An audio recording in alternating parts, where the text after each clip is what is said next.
ಬ್ರೇಕ್ನ ನಂತರ ಪಾರ್ಟಿ ರೌಂಡ್ಸ್ಗೆ ಮತ್ತೊಮ್ಮೆ ಸ್ವಾಗತ. ಉಪಮುಖ್ಯಮಂತ್ರಿಗಳು ಮತ್ತು ಅವರ ಸಹೋದರ ಇಬ್ಬರು ದಿಲ್ಲಿಲಿದ್ದರು, ಇವತ್ತು ವಾಪಸ್ ಹೊರಟಿದ್ದಾರೆ. ಡಿ ಕೆ ಶಿವಕುಮಾರ್ ಅವರು 3 ದಿವಸದ ಹಿಂದೆನೇ ಹೋಗಿದ್ರು, ಡಿ ಕೆ ಸುರೇಶ್ ಅವರು ನಿನ್ನೆ ಹೋಗಿದ್ದಾರೆ. ನಿನ್ನೆ ಮಲ್ಲಿಕಾರ್ಜುನ ಖರ್ಗೆ ಅವರನ್ನ ಭೇಟಿಯಾಗಿದ್ದಾರೆ. ನಾಯಕತ್ವ ಬದಲಾವಣೆಯ ಬಗ್ಗೆ ಸ್ಪಷ್ಟನೆ ಕೊಡಿ ನಮಗೆ ಅಂತ ಕೇಳಿದ್ರಂತೆ. ಒಂದು ಕ್ಲಾರಿಟಿ ಕೊಟ್ಟುಬಿಡಿ ಅಂತ. ನಿನ್ನೆ ರಾತ್ರಿ ನಡೆದ ಭೇಟಿಯಲ್ಲಿ 2.5 ವರ್ಷಗಳ ಹಿಂದೆ ಕೊಟ್ಟ ಮಾತನ್ನ ಉಳಿಸಿಕೊಳ್ಳಿ ಅಂತ ಕೇಳಿದ್ರಂತೆ.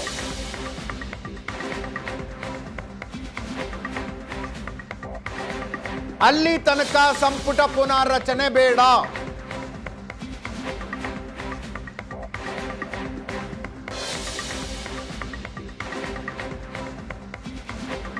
ನಾಯಕತ್ವ ಬದಲಾವಣೆಯ ವಿಷಯ ಸ್ಪಷ್ಟ ಆಗ ತನಕ ಕೆಪಿಸಿಸಿ ಅಧ್ಯಕ್ಷ ಸ್ಥಾನದ ಬದಲಾವಣೆಯ ಬಗ್ಗೆ ಆಗಲಿ, ಸಂಪುಟ ಪುನರ್ರಚನೆಯ ಬಗ್ಗೆ ಆಗಲಿ ಚರ್ಚೆ ಆಗೋದು ಬೇಡ ಅಂದ್ರಂತೆ.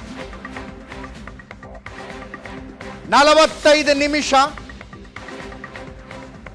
ಡಿ ಕೆ ಶಿವಕುಮಾರ್ ಮತ್ತು ಡಿ ಕೆ ಸುರೇಶ್ ಅವರ ಜೊತೆಗೆ ಮಲ್ಲಿಕಾರ್ಜುನ ಖರ್ಗೆ ಅವರ ಮೀಟಿಂಗ್ ನಡೆದದ್ದು.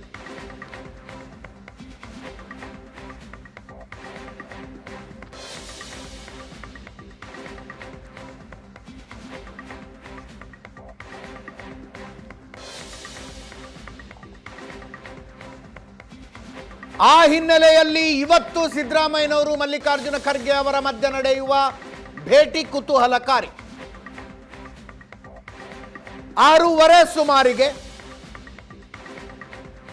ಎಐಸಿಸಿ ಅಧ್ಯಕ್ಷರನ್ನ ಮುಖ್ಯಮಂತ್ರಿಗಳ ಭೇಟಿ ಆಗ್ತಾರೆ ಅಂತ ಮಾಹಿತಿ ಇದೆ.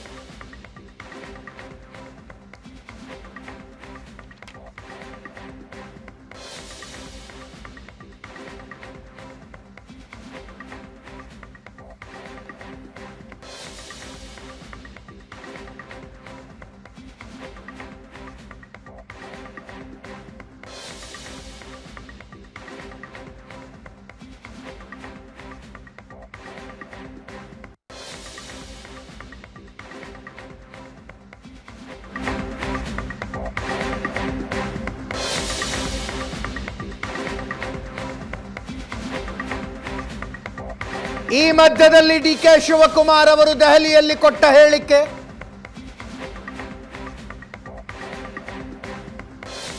ಅಧಿಕಾರಕ್ಕಾಗಿ ನಾನು ಪಕ್ಷವನ್ನು ಬ್ಲ್ಯಾಕ್ ಮೇಲ್ ಮಾಡೋದಿಲ್ಲ ಅಂದಿದ್ದಾರೆ.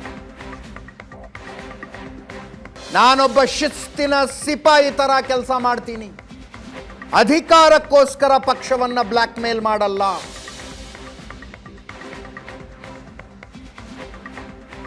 ಹಗಲು ರಾತ್ರಿ ಪಕ್ಷ ಕಟ್ಟಿದವನು, ಪಕ್ಷಕ್ಕಾಗಿ ದುಡಿದಿದ್ದೀನಿ,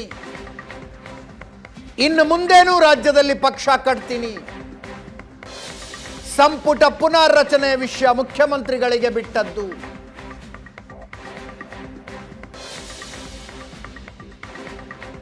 ನಾಯಕತ್ವ ಬದಲಾವಣೆಯ ವಿಷಯ ನನ್ನ ಸಿದ್ದರಾಮಯ್ಯನವರ ಮಧ್ಯೆ ಇಲ್ಲ, ಹೈಕಮಾಂಡ್ನಲ್ಲೂ ಚರ್ಚೆ ಇಲ್ಲ ಅಂದ್ರು.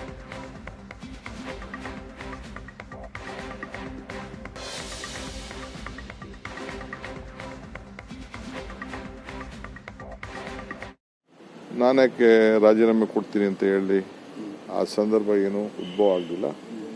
ಎಲ್ಲಿವರೆಗೂ ಕಾಂಗ್ರೆಸ್ಸಲ್ಲಿ ಯಾವ ಸ್ಥಾನದಲ್ಲಿ ಕೆಲಸ ಮಾಡಿ ಹೋಗುತ್ತಾರೆ ಅಲ್ಲಿವರೆಗೂ ನಾನು ಒಬ್ಬ ಶಿಸ್ತಿನ ಸಿಪಾಯಿನಂತೆ ಮಾಡ್ಕೊಂಡು ಹೋಗುವನು. ಸುಮ್ಮನೆ ಮಾಧ್ಯಮದವರು ಏನೇನೋ ಸ್ಪೆಕ್ಯುಲೇಷನ್, ಅವ್ನು ಫೋನ್ ಮಾಡಿಬಿಟ್ಟ, ಇವನು ಫೋನ್ ಮಾಡಿಬಿಟ್ಟ. ನಾನು ಯಾವ ಕಾರಣಕ್ಕೂ ಕಾಂಗ್ರೆಸ್ ಪಾರ್ಟಿಗೆ ಬ್ಲ್ಯಾಕ್ ಮೇಲ್ ಮಾಡೋನಲ್ಲ. ಪಾರ್ಟಿ ಕಟ್ಟಿರೋ ನಾನು ಹಗಲು ರಾತ್ರಿ ಪಕ್ಷನ ಕಟ್ಟಿದ್ದೀನಿ, ದುಡ್ದಿದ್ದೀನಿ, ಮುಂದಕ್ಕೂ ಕಟ್ತೀವಿ, ಮುಂದಕ್ಕೂ ಅಧಿಕಾರ ಬರ್ತದೆ. ಅದಕ್ಕೇನು ಬೇಕೋ ನಾವು ಮಾಡೋ ನಾನು. ಸೊ ಅದರಿಂದ ಯಾರು ನಿಮ್ಗೆ ಅದು ಇದು ಅಂತ ನೀವು ಚಿಂತೆ ಮಾಡೋದು ಬೇಡ. ಅದೆಲ್ಲ ಚೀಫ್ ಮಿನಿಸ್ಟರ್ ಡ್ಯೂಟಿ. CM ಬಿಟ್ಟಿದ್ದು, CM ಪ್ರಾಗ್ರೆಟಿವ್, ಹೈಕಮಾಂಡ್ ಹತ್ರ ಮಾತಾಡ್ಕೊಳ್ತಾರೆ. ನನ್ನ ಕರೆಸಿದಾಗ ನಾನು ಹೋಗ್ತೀನಿ. ನೀವುಗಳು ಚರ್ಚೆ ಮಾಡ್ತಾ ಇದ್ದೀರಿ ಹೊರತು ನನ್ನಲ್ಲಿ, ಸಿದ್ದರಾಮಯ್ಯನವರಲ್ಲಿ, ಹೈಕಮಾಂಡಲ್ಲಿ ಎಲ್ಲೂ ಚರ್ಚೆ ಇಲ್ಲ. ರಾಜ್ಯಾಧ್ಯಕ್ಷ, ರಾಷ್ಟ್ರಾಧ್ಯಕ್ಷ ಭೇಟಿ ಮಾಡೋದು ಸ್ವಾಭಾವಿಕ, ಏನು ಸ್ಪೆಷಲ್ ಏನಿಲ್ಲ. ಕೆಲವು ಇಶ್ಯೂಸ್, ಪಕ್ಷದ ವಿಚಾರ, ಕೆಲವು ಆಫೀಸ್ ಇನಾಗ್ರೇಷನ್ನು, ಕೆಲವು ಯಾವುದೋ ಟ್ರಸ್ಟ್ ಒಂದು ಏನೋ ಇಶ್ಯೂಸ್ ಇತ್ತು. ಸರ್ ಅಲ್ಲ ಅದು ಇವಾಗ ಪೂರ್ತಿ ಇಡೀ ರಾಜ್ಯಾದ್ಯಂತ ರಾಜಕೀಯ ಚಟುವಟಿಕೆಗಳ ಗರಿಗೆದರಿದೆ ಎಲ್ಲ ಸಂಪುಟ ಪುನರ್ರಚನೆ ಎಲ್ಲ ಚರ್ಚೆ ಆಗ್ತಾ ಇದೆ ಸರ್. ಈ ಸಂದರ್ಭದಲ್ಲಿ ಭೇಟಿಯಾಗಿ ಪಕ್ಷ ಅದು ಅಂದ್ರೆ ಪಾರ್ಟಿ ಇದ್ರೆ ನಾವು ಎಲ್ಲ ಪಾರ್ಟಿ ಇದ್ರೆ ನಾವು ನೀವೆಲ್ಲ ಇದು ಯಾವ ವಿಚಾರವೂ ಚರ್ಚೆ ಆಗಿದೆ. ಶ್ಯಾಮ್ ದಿವಾನ್ ಭೇಟಿ ಮಾಡಕ್ ಹೋಗ್ತಾ ಇದೀನಿ ನಡೀರಿ. ಮೊನ್ನೆ ಮೇಕೆದಾಟದು ನಮ್ಗೆ ಬಂದಿದೆ.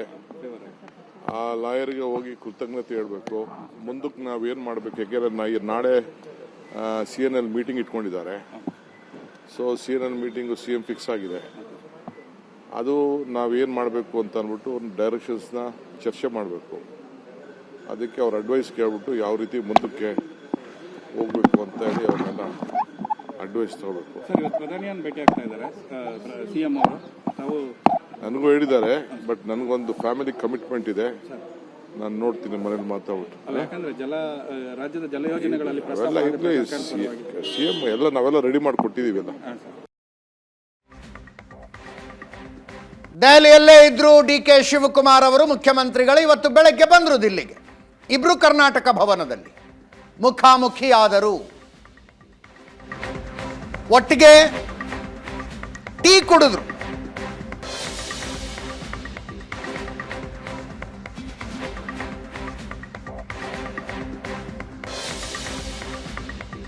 ಮಧ್ಯಾಹ್ನ ಊಟವೂ ಒಟ್ಟಿಗೆ ಆಯಿತು. ಮಹದೇವಪ್ಪ, ರಾಯರೆಡ್ಡಿ, ಅಶೋಕ್ ಪಟ್ಟಣಿ, MR ಸೀತಾರಾಮ್ ಎಲ್ಲರೂ ಒಟ್ಟಿಗೆ ಕೂತ್ಕೊಂಡು ಊಟ ಮಾಡಿದ್ರು.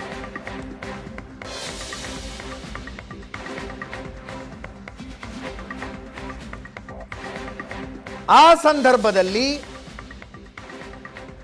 ಮುಖ್ಯಮಂತ್ರಿ ಸಿದ್ದರಾಮಯ್ಯನವರ ಜೊತೆಗೆ DK ಸುರೇಶ್ ಒಂದು 20 ನಿಮಿಷ ಪ್ರತ್ಯೇಕವಾಗಿ ಕೂತ್ಕೊಂಡು ಏನೋ ಚರ್ಚೆ ಮಾಡಿದ್ರಂತೆ.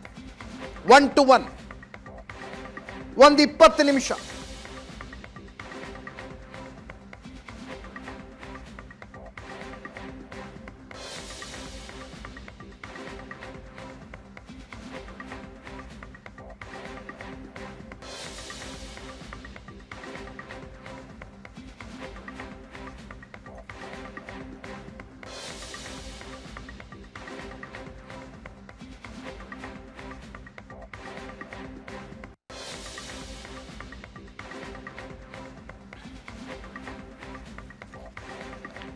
ಮತ್ತೊಮ್ಮೆ ನನ್ನ ಕೊಲೀಗ್ ಪ್ರಶಾಂತ್ ನಾಥ್ ನೇರ ಸಂಪರ್ಕದಲ್ಲಿದ್ದಾರೆ. ಜೊತೆಗೆ ಕಾಂಗ್ರೆಸ್ ಬೀಟ್ ರಿಪೋರ್ಟರ್ ಮಾರುತೇಶ್ ಕೂಡ.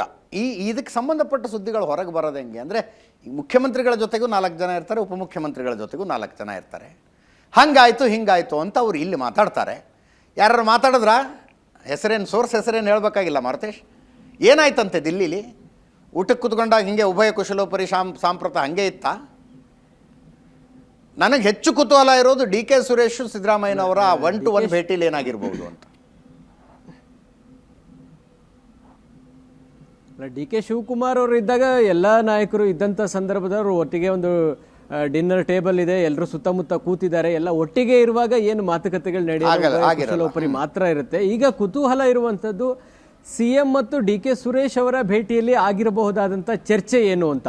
ಯಾಕಂದ್ರೆ DK ಸುರೇಶ್ DK ಶಿವಕುಮಾರ್ ಅವರಿಗೆ ಈ ವಿಚಾರವನ್ನ ಹ್ಯಾಂಡಲ್ ಮಾಡಲಿಕ್ಕೆ ಬಿಟ್ರೆ ಇದು ಸಮಸ್ಯೆ ಆಗುತ್ತೆ ಅನ್ನುವಂಥ ಸೂಕ್ಷ್ಮತೆನೋ ಅಥವಾ ಆ ಥರದ ಒಂದು ಹಿಂಟ್ ಸಿಕ್ಕಂಗೆ ಕಾಣಿಸ್ತಾ ಇದೆ. ಆ ಕಾರಣಕ್ಕಾಗಿ ಅವರು ದಿಢೀರ್ ದೆಹಲಿಗೆ ತೆರಳಿದ್ರು. ಅವರ ಬೆಂಬಲಕ್ಕೆ ನಿಂತ್ಕೊಂಡು, ಅಂದ್ರೆ ಕಳೆದ ಬಾರಿ ಕೂಡ ನಾಯಕತ್ವದ ಬದಲಾವಣೆ ವಿಚಾರಕ್ಕೆ ಸಂಬಂಧಪಟ್ಟ ಹಾಗೆ ಮಾತುಕತೆಗಳು ಆಗಬೇಕು ಮತ್ತು ಅದು ಸುದೀರ್ಘವಾಗಿ ಎಳೆಯೋದ್ರ ಹಿಂದೆ ಇದ್ದಂಥ ಕಾರಣ ಕೂಡ DK ಸುರೇಶ್ ಅವರೇ. ಯಾಕಂದ್ರೆ DK ಶಿವಕುಮಾರ್ ಹೈಕಮಾಂಡ್ ನಾಯಕರು ಹೇಳಿದ್ರು, ಅವ್ರು ಹೇಳಿದ್ಮೇಲೆ ಮುಗೀತು ಅನ್ನುವಂತಹ ಅರ್ಥದಲ್ಲೇ ಇದ್ರು. ಆದರೆ ಅದನ್ನ ಪಟ್ಟನ್ನ ಸಡಿಲಿಸಬಾರದು ಅನ್ನುವಂಥ ತೀರ್ಮಾನವನ್ನ ತೆಗೆದುಕೊಂಡಿದ್ದೆ DK ಸುರೇಶ್ ಅವರು. ಆ ಕಾರಣಕ್ಕಾಗಿ DK ಸುರೇಶ್ ಅವರ ದೆಹಲಿ ಭೇಟಿ DK ಶಿವಕುಮಾರ್ ಅವರ ಭೇಟಿಗಿಂತನೂ ಅತ್ಯಂತ ಮಹತ್ವ ಅಂತ ಹೇಳಿದ್ರೆ ತಪ್ಪಾಗ್ಲಿಕ್ಕಿಲ್ಲ. CM ಅವರ ಭೇಟಿಯ ಸಂದರ್ಭದಲ್ಲಿ ಆಗಿರಬಹುದಾದಂತಹ ಮಾತುಕತೆಗಳ ಬಗ್ಗೆ ಯಾರಿಗೂ ಏನು ಕ್ಲೂ ಸಿಗ್ತಾ ಇಲ್ಲ. ಆದ್ರೆ ಸಿದ್ದರಾಮಯ್ಯನವ್ರನ್ನು ಕೂಡ ಕನ್ವಿನ್ಸ್ ಮಾಡಬೇಕಾದಂತ ಪರಿಸ್ಥಿತಿಯಲ್ಲಿ DK ಬ್ರದರ್ಸ್ ಇದ್ದಾರೆ ಅನ್ನುವಂಥದ್ದು ಬಹಳ ಸ್ಪಷ್ಟ. ಯಾಕೆಂದ್ರೆ ಸಿದ್ದರಾಮಯ್ಯನವರನ್ನ ಮೀರಿಯೋ ಅಥವಾ ಅವರನ್ನ ಬಿಟ್ಟೋ ಅಥವಾ ಅವರನ್ನ ವಿಶ್ವಾಸಕ್ಕೆ ತೆಗೆದುಕೊಳ್ಳೋದು, ಅವ್ರನ್ನ ಕನ್ವಿನ್ಸ್ ಮಾಡದೆಯೋ DK ಶಿವಕುಮಾರ್ ಅವರು ಮುಖ್ಯಮಂತ್ರಿ ಆಗ್ಲಿಕ್ಕೆ ಸಾಧ್ಯ ಇಲ್ಲ ಅನ್ನುವಂತಹ ಅರಿವು DK ಬ್ರದರ್ಸ್ಗೆ ಇದ್ದೇ ಇದೆ. DK ಶಿವಕುಮಾರ್ ಮತ್ತು ಸಿದ್ದರಾಮಯ್ಯನವರ ನಡುವಿನ ಒಂದು ಸಂಬಂಧ ಸರಿ ಇಲ್ಲ ಅನ್ನುವಂಥದ್ದು ಈಗಾಗಲೇ ಸ್ಪಷ್ಟವಾಗಿ ಗೊತ್ತಾಗ್ತಾ ಇದೆ. ಆದರೆ ಡಿ ಕೆ ಸುರೇಶ್ ಎಲ್ಲಿಯೂ ಕೂಡ ಸಿದ್ದರಾಮಯ್ಯನವರ ವಿರುದ್ಧ ಮಾತನಾಡ್ತಾ ಇರಲಿಲ್ಲ. ನಾಯಕತ್ವದ ಬದಲಾವಣೆ ವಿಚಾರಗಳು ಏನೇ ನಾವು ಪ್ರಶ್ನೆ ಕೇಳಿದಾಗಲೂ ಕೂಡ ಈಗ ನಮ್ಮ ಮುಖ್ಯಮಂತ್ರಿಗಳಾಗಿ ಸಿದ್ದರಾಮಯ್ಯನವರು ಇದ್ದಾರೆ, ಅವರೇ ಮುಂದುವರಿತಾರೆ, ಈ ಅಭಿಪ್ರಾಯಗಳನ್ನ ಮಾತ್ರ ಡಿ ಕೆ ಸುರೇಶ್ ಅವರು ಹೇಳ್ತಾ ಇದ್ರು. ಹೀಗಾಗಿ ಡಿ ಕೆ ಶಿವಕುಮಾರ್ ಈ ಡಿ ಕೆ ಸುರೇಶ್ ಈ ನಾಯಕತ್ವದ ಬದಲಾವಣೆ ವಿಚಾರ, ಈ ಬೆಳವಣಿಗೆಗಳು ಬಂದಾಗ ಒಂದು ರೀತಿ ಜೆಂಟಲ್ಮನ್ ರೀತಿ ನಡ್ಕೊಂಡಿದ್ದಾರೆ. ಹಾಗಾಗಿ ಮುಖ್ಯಮಂತ್ರಿಗಳನ್ನು ಕೂಡ ಅವರು ಭೇಟಿಯಾಗೋದ್ರಲ್ಲಿ ಯಾವುದೇ ವಿಶೇಷ ಅರ್ಥವಾದ ಕಲ್ಪಿಸಬೇಕಾಗಿಲ್ಲ. ಮುಖ್ಯಮಂತ್ರಿಗಳನ್ನ ಕನ್ವಿನ್ಸ್ ಮಾಡುವಂತ ಪ್ರಯತ್ನವೋ ಅಥವಾ ಮುಖ್ಯಮಂತ್ರಿಗಳನ್ನ ರಿಕ್ವೆಸ್ಟ್ ಫಂಕ್ಷನ್ನಿನ ಫೋಟೋಗಳು ಬರ್ತಾ ಇದ್ವಲ್ಲ ಮಾರುತೇಶ್, ಅದರಲ್ಲೂ ಬಹಳ ಕ್ಯಾಶುವಲ್ ಆಗಿದ್ದಾರೆ ಅವರು. ಅಂದ್ರೆ ಎದುರಿಗೆ ಬಂದ್ರೆ ಇವರಿಬ್ಬರ ಮಧ್ಯದಲ್ಲಿ ನಾಯಕತ್ವ ಬದಲಾವಣೆ, ಅಧಿಕಾರ ಹಸ್ತಾಂತರದ ವಿಷಯದಲ್ಲಿ ಒಂದು ತಿಕ್ಕಾಟ ಇರಬಹುದು ಅನ್ನೋ ಸಂಶಯ ಕೂಡ ಬರದೇ ಇರೋಂಗಿದ್ದಾರೆ. ಖಂಡಿತ ನಿಮಗೆ ಪಬ್ಲಿಕ್ ಅಪಿಯರೆನ್ಸ್ ಅನ್ನು ನೋಡಿದಾಗ ಆ ರೀತಿಯಾದಂತಹ ಯಾವುದೇ ಬೆಳವಣಿಗೆಗಳಿಲ್ಲ. ಅವರ ಮಾಧ್ಯಮಗಳ ಮುಂದಿನ ಹೇಳಿಕೆಗಳಿರ್ಬೋದು, ಕಾರ್ಯಕ್ರಮಗಳಲ್ಲಿ ಅವರ ಅಪಿಯರೆನ್ಸ್ ಅನ್ನು ಕೂಡ ನೋಡಿದಾಗಲೂ ಕೂಡ ನಮಗೆ ಆ ರೀತಿಯಾದಂಥ ಯಾವುದೇ ಅನುಮಾನಗಳಿಲ್ಲ. ಇಷ್ಟು ಚೆನ್ನಾಗಿದ್ದಾರೆ, ಇವ್ರ ನಡುವೆ ನಾಯಕತ್ವದ ವಿಚಾರದ ಬಗ್ಗೆ ಚರ್ಚೆಗಳು ನಡೆದಿದ್ದಾವ, ಇದೆಲ್ಲವೂ ಕೂಡ ಮಾಧ್ಯಮಗಳ ಸೃಷ್ಟಿ ಅನ್ನುವ ರೀತಿ ಜನಾಭಿಪ್ರಾಯ ಮೂಡಿಸೋದ್ರಲ್ಲೂ ಕೂಡ ಡಿ ಕೆ ಶಿವಕುಮಾರ್ ಮತ್ತು ಸಿದ್ದರಾಮಯ್ಯ ಇಬ್ಬರು ಕೂಡ ಸಕ್ಸಸ್ ಆಗಿದ್ದಾರೆ. ಆದರೆ ದೆಹಲಿಯ ಹಂತದಲ್ಲಿ ಆ ಪರಿಸ್ಥಿತಿಗಳು ಇಲ್ಲ ಅನ್ನೋದು ಈ ಬೆಳವಣಿಗೆಗಳಿಗೆ ಸಾಕ್ಷಿ ಆಗ್ತದೆ. ಒಂದು ಕಡೆ ಸಿದ್ದರಾಮಯ್ಯನವರು ಸಚಿವ ಸಂಪುಟ ಪುನರ್ರಚನೆಗಾಗಿ ಪಟ್ಟು ಹಿಡಿದಿದ್ದಾರೆ, ಅದು ಆದರೆ ನಾಯಕತ್ವದ ಬದಲಾವಣೆ ವಿಚಾರ ಕನಿಷ್ಠ 6 ತಿಂಗಳಾದರೂ ಮುಂದಕ್ಕೆ ಹೋಗುತ್ತೆ ಅನ್ನುವಂಥ ಕಾರಣಕ್ಕಾಗಿ ಆ ಪ್ರಯತ್ನವನ್ನು ಮುಂದುವರಿಸಿದ್ದಾರೆ. ರಾಹುಲ್ ಗಾಂಧಿ ಅವರು ನೇರವಾಗಿ ಸಿದ್ದರಾಮಯ್ಯನವ್ರಿಗೆ ಏನು ಹೇಳದೇ ಇರೋದ್ರ ಉದ್ದೇಶ ಏನು ಅಂದರೆ, ಇದನ್ನ ಮಲ್ಲಿಕಾರ್ಜುನ ಖರ್ಗೆ ಅವರ ಹಂತದಲ್ಲಿ ಹ್ಯಾಂಡಲ್ ಮಾಡಲಿಕ್ಕೆ ಸಾಧ್ಯ ಇದೆಯಾ ಇಲ್ವಾ, ಅವರು ಮೊದಲು ಅದನ್ನು ಹ್ಯಾಂಡಲ್ ಮಾಡಲಿ ಅನ್ನುವ ಕಾರಣಕ್ಕಾಗಿಯೋ ಏನೋ ಮಲ್ಲಿಕಾರ್ಜುನ ಖರ್ಗೆ ಅವರ ಜೊತೆಗೆ ನೀವು ಚರ್ಚೆ ಮಾಡಿ ಅನ್ನುವಂಥ ಮಾಹಿತಿಯನ್ನಷ್ಟೇ ಹೇಳಿದ್ದಾರೆ. ಹಾಗಾಗಿ ಖರ್ಗೆ ಅವರ ಮೂಲಕ ಒಂದೇ ನಿಮಿಷ ಮಾರುತೇಶ್, ಮುಖ್ಯಮಂತ್ರಿಗಳ ಪ್ರಧಾನಮಂತ್ರಿಗಳನ್ನ ಭೇಟಿಯಾಗಿ ಬಂದಿದ್ದಾರೆ, ಪತ್ರಿಕಾಗೋಷ್ಠಿಯಲ್ಲಿ ಕೂತ್ಕೊಂಡಿದ್ದಾರೆ. ಅವರಿಗೆ ಮೆಮೊರಾಂಡಮ್ ಅನ್ನು ಕೊಟ್ಟಿದ್ದೇವೆ.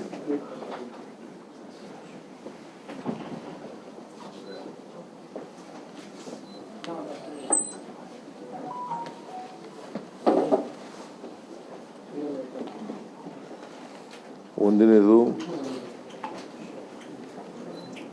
ಇತ್ತೀಚಿನ ವರ್ಷಗಳಲ್ಲಿ ಅಂದರೆ 25-26ನೇ ವರ್ಷದಲ್ಲಿ, ಆರ್ಥಿಕ ವರ್ಷದಲ್ಲಿ ಮುಂಗಾರಿನಲ್ಲಿ ಮುಂಚಿತವಾಗಿ ಮಳೆ ಪ್ರಾರಂಭ ಆಯಿತು. 24 ಮೇ 2025 ಅಂದರೆ 12 ದಿನ ಮುಂಚಿತವಾಗಿ ಮಾನ್ಸೂನ್ ಶುರುವಾಯಿತು.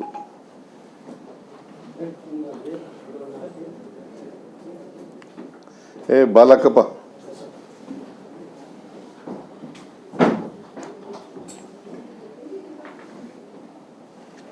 ಮಲೆನಾಡು ಭಾಗದಲ್ಲಿ, ಕರಾವಳಿ ಪ್ರದೇಶದಲ್ಲಿ ಮತ್ತು ನಾರ್ತ್ ಇಂಟೀರಿಯರ್ ಪ್ರದೇಶದಲ್ಲಿ, ಸೌತ್ ಇಂಟೀರಿಯರ್ ಪ್ರದೇಶದಲ್ಲಿ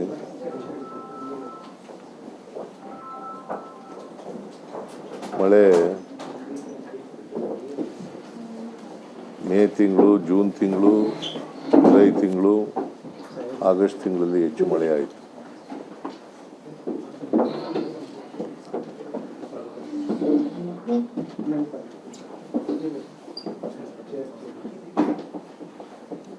ಆಮೇಲೆ ಸೆಪ್ಟೆಂಬರ್ನಲ್ಲಿ ಸ್ವಲ್ಪ ಕಡಿಮೆ ಮಳೆ ಆಯಿತು. ಅಕ್ಟೋಬರ್ನಲ್ಲಿ ಜಾಸ್ತಿ ಮಳೆ ಆಯಿತು.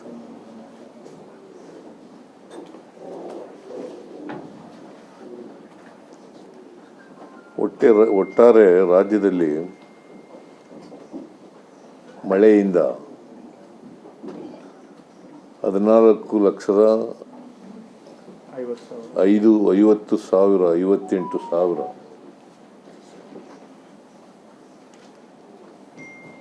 ಹೆಕ್ಟೇರ್ ಪ್ರದೇಶದಲ್ಲಿ ಬೆಳೆ ಹಾನಿ ಆಯಿತು.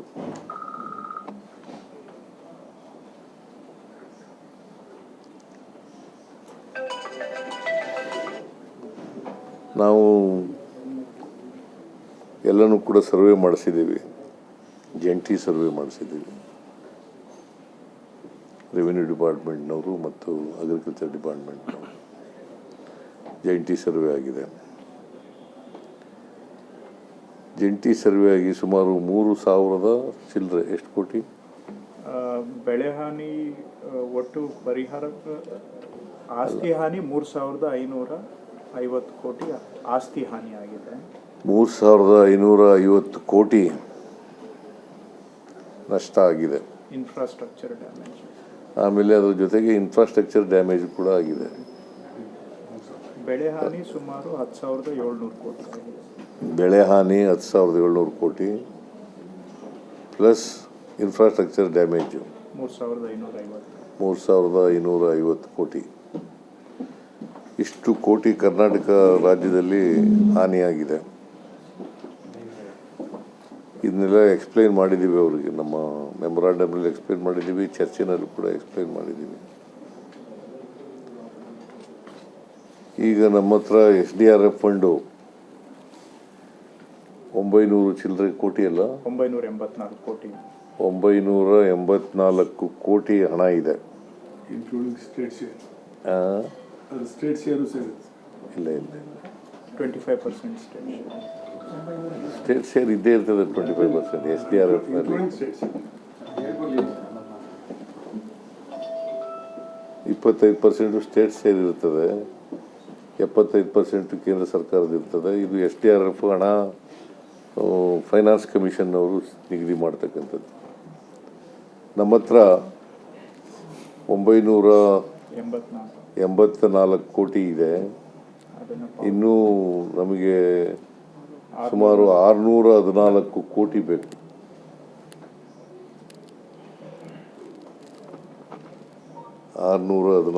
ಕೋಟಿ ಬೇಕು.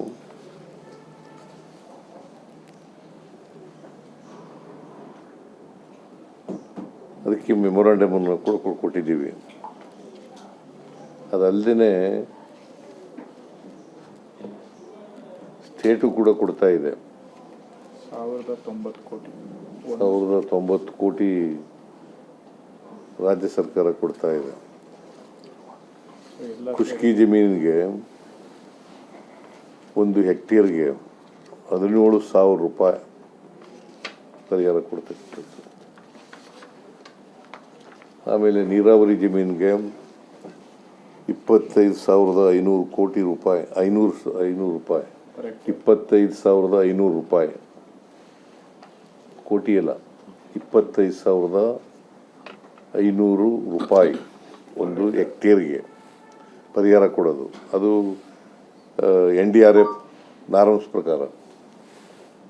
ಪ್ರಕಾರ ಅಷ್ಟಿಲ್ಲ, ರಾಜ್ಯ ಸರ್ಕಾರವನ್ನು ಸೇರಿಸಿ ಕೊಡ್ತಾ ಇರೋದು ಹೆಚ್ಚುವರಿಯಾಗಿ.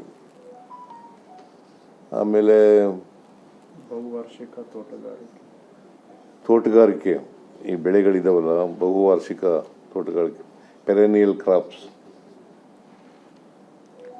ಈ ಪೆರೆನಿಯಲ್ ಕ್ರಾಪ್ಸ್ಗೆ 31,000 ರೂಪಾಯಿ ಕೊಡ್ತಾ ಇದ್ದೀವಿ.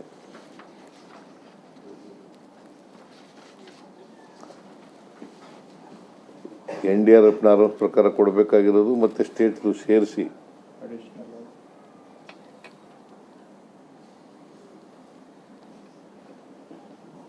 ಒಟ್ಟು ಪರಿಹಾರ ಎಲ್ಲ ಸೇರಿದರೆ 2,750 ಕೋಟಿ. ಒಟ್ಟು ಪರಿಹಾರ ಸುಮಾರು 2,800 ಕೋಟಿ ರೂಪಾಯಿ ಆಗುತ್ತೆ. 2,800 ಕೋಟಿ ಆಗುತ್ತೆ ರೈತರಿಗೆ ಕೊಡ್ತಕ್ಕಂಥದ್ದು. 2,800 ಕೋಟಿ.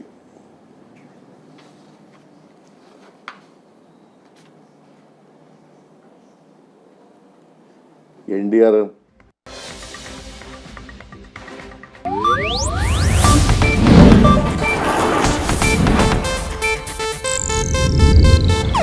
ಇದು ಏಷ್ಯಾನೆಟ್ ನ್ಯೂಸ್ ನೆಟ್ವರ್ಕ್ ಪ್ರಸ್ತುತಿ.